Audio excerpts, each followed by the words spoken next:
Ливень, который обрушился на Сыктывкар и южные районы Коми, несмотря на свою скоротечность, создал немало проблем. По сведениям синоптиков, количество осадков превысило среднесуточную норму в 1,5 раза. Егор Ильченко о последствиях мокрой стихии.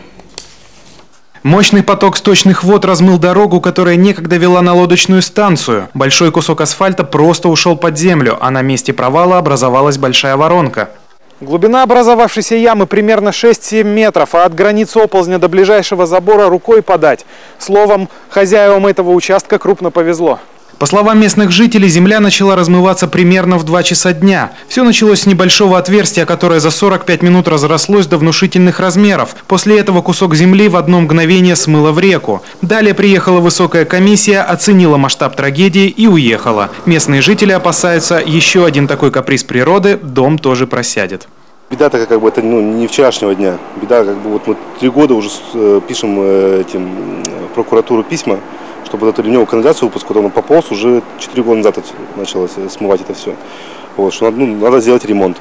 Писали, ни ответа, ни привета, ничего, как бы ни ремонтных работ никто не проводил. Каждый год приезжают, что-то лазят, фотографируют, смотрят.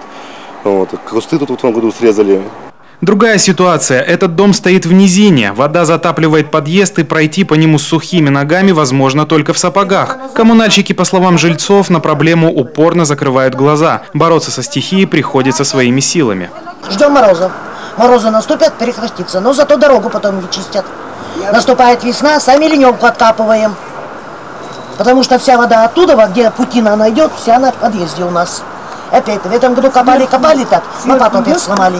Как правило, в таких случаях жильцы первым делом пишут жалобы в прокуратуру, но там заявляют, вопрос содержания территории в должном порядке полностью лежит на местном самоуправлении, и отвечать за это должны именно они. А значит, и проверять состояние ливневых канализаций прокуратура, согласно законодательству, не должна. Егор Ильченко, Вячеслав Беспалов, телеканал Юрган, Сыктывкар.